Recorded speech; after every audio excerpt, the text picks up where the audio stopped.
Good morning बच्चों।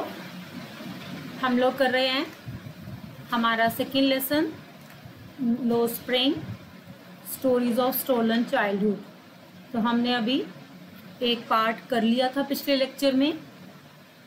उसमें हमने पढ़ा था साहिब जो कि एक रैग पिकर है, उसके बारे में। he along with his family members migrated from Dhaka and they are living in Simapuri area on the outskirts of Delhi। और आज हम पढ़ेंगे हमारा सेकंड पार्ट, जिसमें कि बैंगल मेकर्स की लाइफ के बारे में हमें बताया गया है। फिरोज़ाबाद जो कि सेंटर है जहाँ पर कि बैंगल मेकिंग इंडस्ट्रीज़ हैं, जहाँ के लोगों का मेन जो प्रोफेशन है वो मेकिंग बैंगल्स है। तो स्टार्ट करते हैं। I want to drive a car. तो जैसे कि मैंने पहले भी बताया था कि दो अलग अलग स्टोरीज़ हैं। फर्स्ट पार्ट में हमने साहिब के बारे में पढ़ा है और सेकंड पार्ट में हम पढ़ेंगे मुकेश नाम के एक यंग बॉय के बारे में। तो मुकेश क्या कह रहा है? I want to drive a car, कि मैं एक कार ड्राइव करना चाहता हूँ। Mukesh insist on being his own master. तो जैसे पिछले पार्ट में साहिब से ऑथर का एनकाउंटर होता है, आमना सामना होता है, तो वो उसे जानने लग जाती है और उससे क्वेश्चन आंसर्स करती है। इस सारी हमें जो स्टोरी में बताया था, इसी तरह से मुकेश से जब वो मिलती है तो मुकेश उसे क्या कहता है? He insist on being his own master. हमारा जो लास्ट पार्ट था वो कंप्लीट हुआ था। Sahib is no longer his own master, कि साहिब अब अपना मालिक खुद नहीं रहा। और जो सेकंड पार्ट है उसकी जो लाइन है वो कहाँ से स्टार्ट है? Mukesh insist on being his own master, कि मुकेश जो है वो अपना मालिक खुद बनना चाहता है। I will be a motor mechanic he announces. वो ऑथर को बताता है कि I will be a motor mechanic, मैं एक मोटर मैकेनिक बनूंगा। Do you know anything about cars? I ask. तो ऑथर ने पूछा, क्योंकि here I stands for Annie's young author. तो वो क्या पूछती है? Do you know anything about cars, कि क्या तुम्हें कार्स के बारे में कुछ पता है? I will learn to drive a car, he answers looking straight into my eyes. उसने ऑथर की आंखों में आंखें डालकर कहा, I learn to drive a car, कि मैं कार के बारे में सीख जाऊंगा, कार चलाना सीख जाऊंगा। क्योंकि उसके अंदर ये इच्छा है कि वो एक मोटर मैकेनिक बने, वो कार ड्राइव करना सीखे, यानी कि वो अपना मालिक खुद बने, उसे किसी के अंडर काम ना करना पड़े। His dream looms like a mirage amidst the dust of streets that fills his town Firozabad, famous for its bangles। कि उसका जो सपना है कहीं फिरोज़ाबाद की धूल भरी गलियों में खोया सा, कहीं गुम सा नज़र आता है। Every other family in Firozabad is engaged in making bangles, कि फिरोज़ाबाद में ऑलमोस्ट हर फैमिली जो है वो बैंगल बनाने के काम में लगे हुए हैं। It is the centre of India's glass blowing industry, where families have spent generations working around furnaces, welding glass, making bangles for all the women in the land it seems।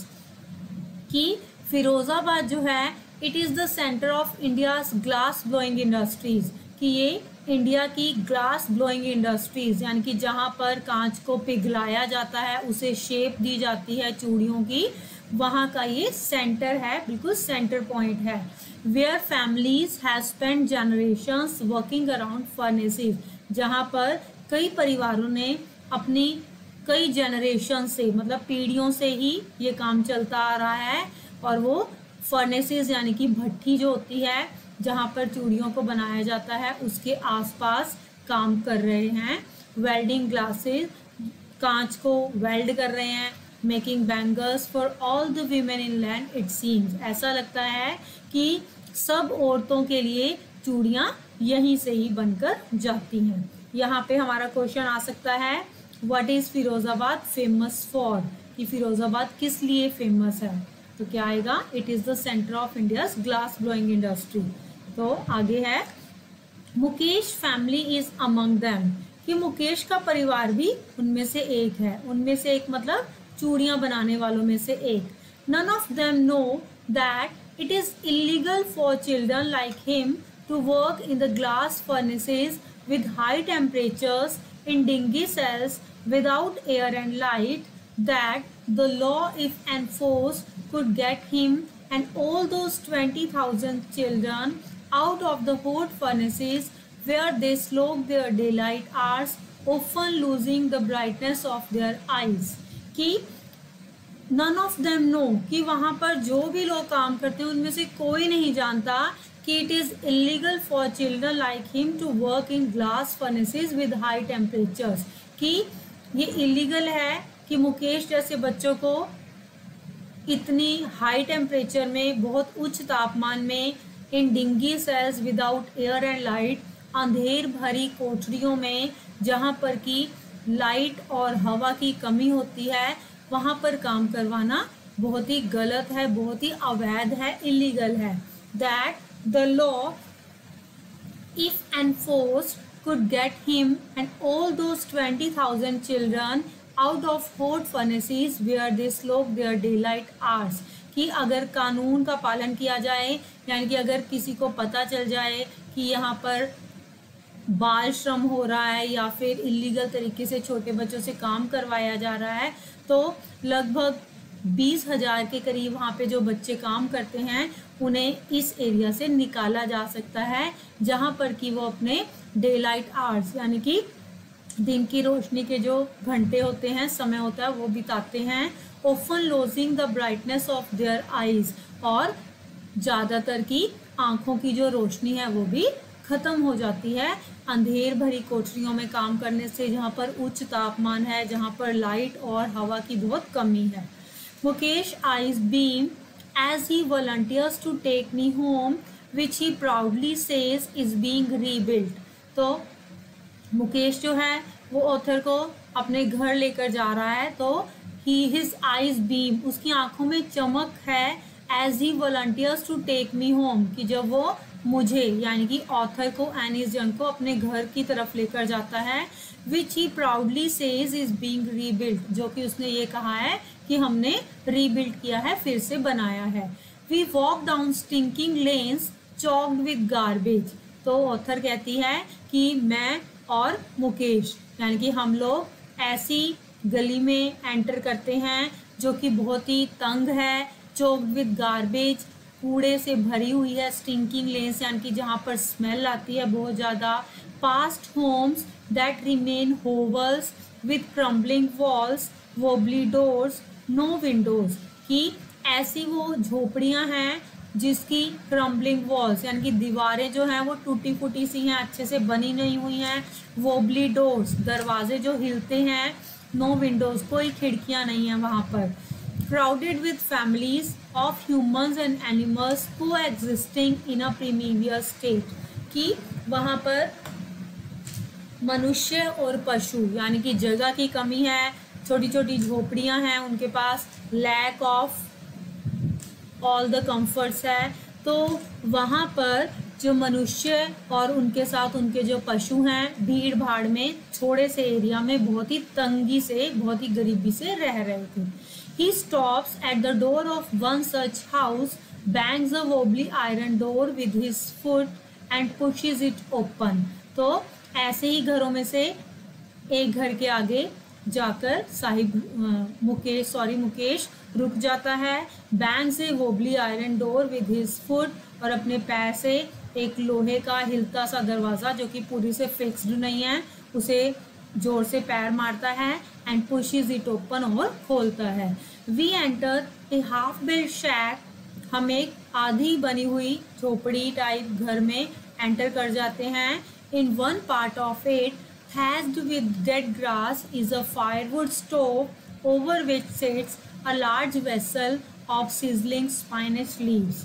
तो enter करते हैं जब हम एक part में side पर सूखी घास की एक छत बनाई हुई है, वहाँ पर एक फायरवुड स्टोव यानी कि चूल्हा जल रहा है जिसके ऊपर एक बड़े से बर्तन में पालक रखी हुई है पकने के लिए.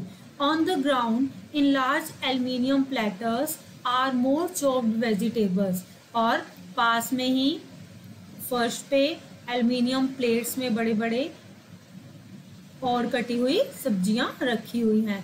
अ frail young woman is cooking the evening meal for the whole family. एक युवा औरत पूरे परिवार के लिए शाम के खाने का इंतज़ाम कर रही थी. Through eyes filled with smoke she smiles. हालांकि उसकी आंखों में धुआं जा रहा था, वो चूल्हे के आगे काम कर रही है लेकिन फिर भी वो मुस्कुरा रही है. She is the wife of Mukesh Elder brother. वो मुकेश के बड़े भाई की वाइफ है यानी कि मुकेश की वो भाभी है. Not much older in years, she has begun to command respect as the bahu, the daughter-in-law of the house, already in charge of 3 men, her husband, Mukesh, and their father. So, not much older in years, की उम्र उसकी ज़्यादा नहीं है लेकिन बहू है घर की. तो 3 मैन हैं, उसका हस्बैंड मुकेश और उनके फादर, उनकी वो इंचार्ज है. यानी कि इंचार्ज का क्या मतलब है यहाँ पर, उन सब की जिम्मेवारी खाने की इस पर है. When the older man enters, she gently withdraws behind the broken wall and brings her veil closer to her face. तो जब कोई बूढ़ा आदमी घर में एंटर करता है तो वो she gently withdraws behind the broken wall की टूटी सी दीवार है उसके पीछे हो जाती है. And brings her veil closer to her face, और घूंघट कर लेती है. As custom demands daughters in law must veil their faces before male elders. जैसा कि उनके वहाँ रिवाज था, प्रथा है कि जो बहुएं हैं उन्हें किसी भी मेल एल्डर के आगे घूंघट करना है. In this case the elder is an impoverished bangle maker. कि यहाँ पर जो बूढ़ा आदमी बड़ा आदमी आया है वो एक इम्पॉवरिश्ड बैंगल मेकर है, मतलब काफ़ी समय से चूड़ियाँ बनाने का जो काम कर रहा है वो है. Despite long years of hard labour, first as a tailor then a bangle maker, he has failed to renovate a house and send his 2 sons to school. कि इतने साल कड़ी मेहनत करने के बावजूद, पहले उसने टेलर के रूप में काम किया, उसके बाद एक बैंगल मेकर के रूप में काम कर रहा है वो. He has failed to renovate his house, कि अपने घर को भी अच्छे से रिनोवेशन नहीं करवा पाया है, घर की अच्छे से बना नहीं पाया है, और ना ही अपने 2 बेटों को स्कूल भेज पाया है. All he has managed to do is teach them what he knows the art of making bangles. कि इतना ही वो मैनेज कर पाया है कि जो उसे आता था आर्ट ऑफ मेकिंग बैंगल्स की चूड़ियाँ बनाने की कला, वही उसने अपने बच्चों को भी सिखा दी है. इट इज़ हिज करम, his destiny, says Mukesh grand mother who has watched her own husband go blind with the dust from polishing the glass of bangles. कि मुकेश की दादी जिसने अपने खुद के हस्बैंड को अंधे होते हुए देखा, उनकी आंखों की रोशनी चली गई, किस वजह से, with the dust from polishing the glass of bangles. कि चूड़ियों के जो पॉलिश करते हैं तो उससे जो डस्ट आती है तो उसकी वजह से उसके जो हस्बैंड हैं उनकी आंखों की रोशनी चली गई. लेकिन मुकेश की ग्रैंड मदर क्या कहती है, इट इज़ हिज करम हिज डेस्टिनी, कि ये तो इसका कर्म है, इसका भाग्य है. ये क्वेश्चन क्यों उठा है कि जब ऑथर के साथ मुकेश आता है और वो घर में ये डिस्कस करता है कि वो चूड़ियाँ बनाने का काम नहीं करना चाहता, उसे तो एक मोटर मैकेनिक बनना है, कार ड्राइव करनी है, तो उसकी दादी माँ ये कहती है, can a God given lineage ever be broken, she implies. फिर वो ये कहती है कि क्या God given lineage ever be broken का यहाँ मतलब है कि जो भगवान ने ही इन्हें चूड़ियाँ बनाने वालों के परिवार में जन्म दिया है, तो इनका काम चूड़ियाँ बनाने का है, तो क्या इस प्रथा को तोड़ा जा सकता है? Born in the caste of bangle makers, they have seen nothing but bangles। कि चूड़ियाँ बनाने वालों के परिवार में जन्म होने की वजह से, उस कबीले में, कास्ट में जन्म होने की वजह से उन्होंने चूड़ियों के सिवाय बचपन से कुछ नहीं देखा। तो क्या चूड़ियाँ कहाँ कहाँ देखी हैं? In the house, in the yard, in every other house, every other yard, every street in Firozabad. कि अपने घर में, आंगन में, पड़ोसी के आंगन में, घर में, फिरोजाबाद की हर गली में उन्होंने चूड़ियाँ ही देखी हैं। Spiral of bangles, Sunny gold, paddy green, royal blue, pink, purple, every color born out of the 7 colors of the rainbow lie in mounds in unkept yards, are piled on 4-wheeled handcarts pushed by young men along the narrow lanes of the shanty town। कि spiral of bangles, कि spirals of bangle मतलब चूड़ियों के गुच्छे कह सकते हैं।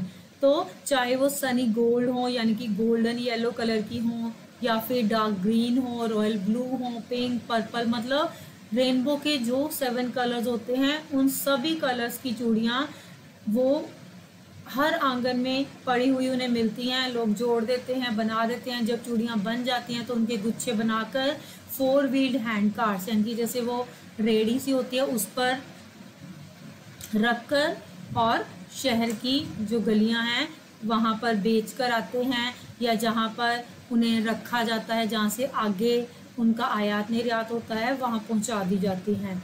In the dark hutments next to lines of flames of flickering oil lamps sits boys and girls with their fathers and mothers welding pieces of colored glass into circles of bangles। कि in dark hutments, अंधेरी कोठरियों में, next to lines of flames of flickering oils, कि आगे lamp, oil lamp जल रहे हैं, वहाँ पर लड़के और लड़कियाँ अपने फादर मदर के साथ बैठे हुए हैं, उनके आगे ऑयल लैंप लगे हुए हैं, जल रहे हैं। Welding PCs of coloured glass into circles of bangles, कि वो कलर्ड ग्लास, कांच के जो टुकड़े हैं, पीसीज हैं, उन्हें वेल्ड करके चूड़ी का शेप दे रहे हैं, उन्हें गोल बना रहे हैं। Their eyes are more adjusted to the dark than to the light outside, उनकी जो आंखें हैं अंधेरे में ज़्यादा एडजस्टेबल हैं बजाय कि बाहर की रोशनी के। That's why they often and up losing their eyesight before they become adult, इस वजह से एडल्ट होने तक उनकी आंखों की रोशनी चली जाती है। Savita, a young girl in a drab pink dress sits alongside an elderly woman soldering pieces of glass. Savita नाम की एक यंग गर्ल है जिसने कि ड्रैप पिंक, बादामी से पिंक कलर की ड्रेस पहनी हुई है। वो एक बूढ़ी औरत के साथ बैठी है, सोल्जरिंग पीसीज ऑफ ग्लास यानी कि कांच के टुकड़ों को शेप दे रही है, जोड़ रही है। As her hands move mechanically like the tongs of a machine, कि उसके हाथ जो हैं इतनी तेज़ी से चल रहे हैं जैसे कि कोई मशीन चल रही हो। I wonder if she knows the sanctity of the bangles she helps make, कि मुझे हैरानी हुई जब उसे देखा, उसको देखकर, कि क्या जो वो चूड़ियाँ बना रही है उन चूड़ियों की पवित्रता, सैंक्टिटी होता है प्योरिटी, पवित्रता के बारे में भी इसे पता है। It symbolises an Indian women सुहाग ऑस्पिशियसनेस इन मैरिज, कि ये जो चूड़ियाँ हैं भारतीय औरत की सुहाग की निशानी है, शादी में बहुत ही ऑस्पिशियसनेस यानी कि पवित्र मानी जाती हैं। It will dawn on her suddenly one day when her head is draped with a red veil, her hands dyed red with henna and red bangles rolled onto her wrist, कि शायद इन चूड़ियों की पवित्रता के बारे में उसे एक दिन पता चल जाएगा जब वो खुद दुल्हन बनेगी, लाल जोड़े में होगी, उसके हाथों में मेहंदी लगी होगी और उसकी कलाई में लाल चूड़ियाँ पहनी होंगी। She will then become a bride like the old woman beside her who became one many years ago, कि तब वो एक दुल्हन बनेगी उस बूढ़ी औरत की तरह जो कि उसके साथ बैठी हुई थी और जो कि कई साल पहले दुल्हन बनी थी। She still has bangles on her wrist but no light in her eyes, कि उस बूढ़ी औरत की आंखों में रोशनी नहीं है, लेकिन चूड़ियाँ जो कि सुहाग की निशानी है वो उसने अपनी कलाई में पहनी हुई है। एक वक्त शेर भर खाना भी नहीं खाया, she says in a voice drained of Joy, कि ड्रेन्ड ऑफ जॉय मतलब जिसमें खुशी का ना होना, कि वो औरत कहती है कि एक वक्त शेर भर खाना भी नहीं खाया, कि पूरा अच्छे से खाना भी उन्हें नहीं मिल पाता। She has not enjoyed even one full meal in her entire lifetime, that's what she has reaped, कि पूरी ज़िंदगी यही उसने कमाया है कि इतनी मेहनत करने के बावजूद भी लाइफ टाइम प्रॉपरली उन्हें खाना भी नहीं मिला। Her husband an old man with a flowing beard says I know nothing except bangles, कि उसका जो हस्बैंड है, बूढ़ा आदमी जिसकी बहुत बड़ी बड़ी दाढ़ी है, वो क्या कहता है, I know nothing except bangles, कि चूड़ियों के अलावा मुझे कुछ नहीं पता। All I have done is make a house for the family to live in, कि सिर्फ वो कह रहा है कि मैं सिर्फ यही कर पाया हूँ कि अपने परिवार के लिए रहने का घर बना पाया हूँ। Hearing him one wonders if he has achieve what many have failed in their lifetime, he has a roof over his head, कि उसे सुनकर हैरानी होती है कि वो कम से कम अपने घर वालों के लिए एक घर तो बना पाया है, उनके सिर पर छत तो है, और कई लोग तो ऐसे हैं जो कि इतना भी नहीं कर पाए हैं। The cry of not having money to do anything except carry on the business of making bangles, not even enough to eat, rings in every home, कि the cry of not having money to do anything except carry on the business of making bangles, कि चूड़ियाँ बनाने वाला जो उनका काम है, उनका बिजनेस है, उसे करने के अलावा कुछ और करने के लिए उनके पास पैसे नहीं हैं, उनके पास इनफ टू ईट नहीं है, खाने के लिए पर्याप्त नहीं है। ये रोना धोना ऑलमोस्ट वहाँ के हर घर में चलता है। The young man echo the lament of their elders, कि जो यंग मैन है, युवा पीढ़ी है, वो अपने बुजुर्गों, अपने एल्डर्स का दुखड़ा रोते रहते हैं। Little has move with time it seems in Firozabad, कि ऐसा लगता है फिरोज़ाबाद में समय के साथ बहुत ही कम बदलाव आया है। Years of mind numbing toil have killed all initiative and the ability to dream, कि years of mind numbing toil, mind numbing मतलब हार्ड, बहुत ही मेहनत, टॉयल मतलब लेबर, कि इतने सालों की इतनी मेहनत करने की वजह से have killed all initiative and ability to dream, कि उन्हें कुछ भी इनिशिएट करने का, कुछ और करने का या सपने देखने की उनकी योग्यता को ही ख़त्म कर दिया है। Why not organize yourself into a cooperative? I ask a group of young men who have fallen into the vicious circle of middlemen who trapped their fathers and forefathers, कि मैंने एक यंग मैन के group को पूछा, author कह रही है कि why not organise yourself into a cooperative, कि आप एक संस्था क्यों नहीं बना लेते। और वो जो यंग मैन थे, उनके फोर फादर्स जो हैं, उनको सर्कल ऑफ मिडल मैन, यानी कि जो बिचौलिए लोग हैं, उन्होंने अपने जाल में फंसा रखा था। Even if we get organised we are the ones who will be hauled up by the police, beaten and dragged to jail for doing something illegal, they say।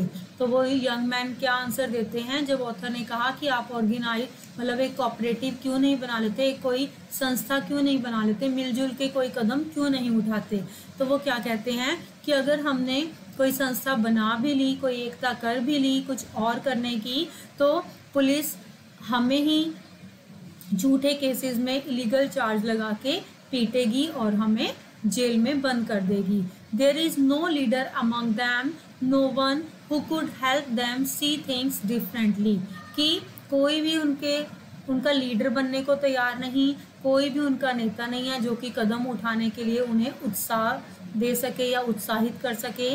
No one who could help them see things differently, और कोई नहीं है उनके बीच जो उनकी सोच को थोड़ा बदल सके। Their fathers are as tired as they are, उनके पिता तो पहले से ही थके हुए हैं जैसे कि वो। They talk endlessly in a spiral that move from poverty to apathy to greed and to injustice, कि वो लोग एंडलेसली बात करते हैं स्पाइरल में, यानी कि गोल गोल घुमा के कह सकते हैं। मतलब पॉवर्टी है, उसके बाद एपथी है, ग्रीड है, इनजस्टिस है, यानी कि गरीबी है, अन्याय है, लालच है और कुछ ना करने की, कर पाने की दुख है। Listening to them I see two distinct world, one of the family caught in the web of poverty, कि उन्हें सुनकर मैंने दो अलग अलग संसार के बारे में इमेजिन किया, सोचा कि दो अलग संसार हैं। एक तो वो परिवार हैं जो cot in the web of poverty, यानी कि गरीबी के जाल में फंसे हुए हैं, बर्डन्ड, जिन पर बोझ है, किस चीज़ का, by the stigma of caste in which they are born, कि उन्हें ये उन पर धब्बा है कि वो चूड़ियाँ बनाने वालों के कास्ट में अगर उन्होंने जन्म लिया है तो वो चूड़ियाँ ही बनाएंगे।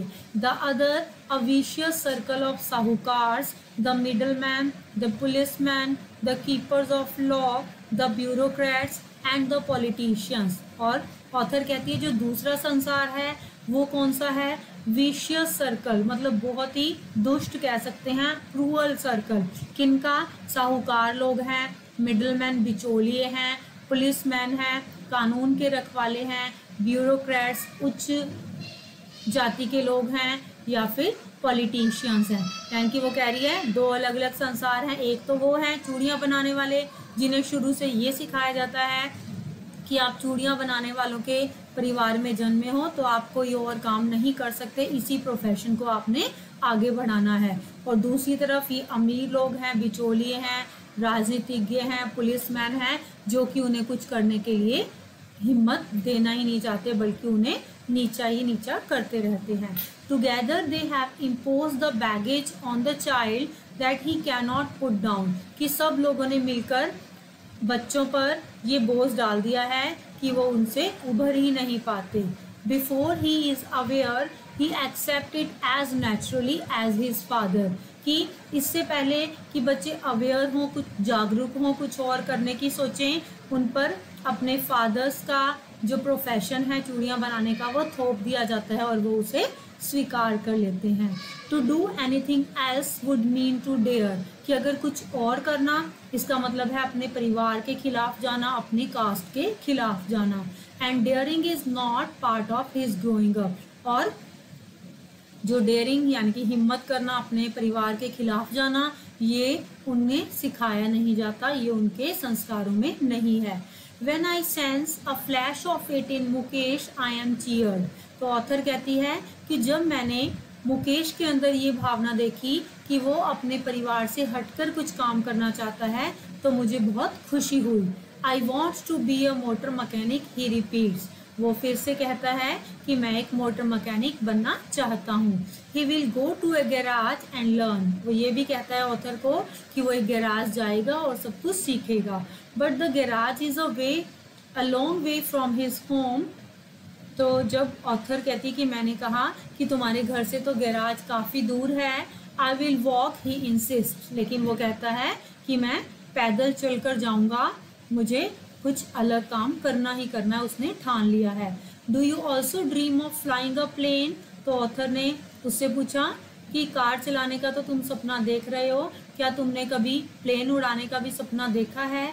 ही सडनली साइलेंट, तो वो एकदम चुप हो जाता है।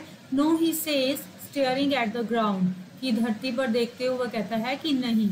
इन his small murmur there is an embarrassment that has not yet turned into regret, कि उसकी स्मॉल मर्मर मतलब उसने धीरे से जो बुदबुदाया उसमें देयर इज़ एन एम्बेरसमेंट, कि उसमें थोड़ी निराशा है। That has not yet turned into regret, कि जो पश्चाताप में नहीं बदली है। He is content to dream of cars that he sees hurtling down the streets of his town, कि वो कंटेंट मतलब संतुष्ट, उसे संतोष है कारों के बारे में ही सपना लेकर, वो कारें जो कि उसने अपने फिरोज़ाबाद टाउन में वहाँ की गलियों में यहाँ वहाँ कारों को जाते हुए देखा है।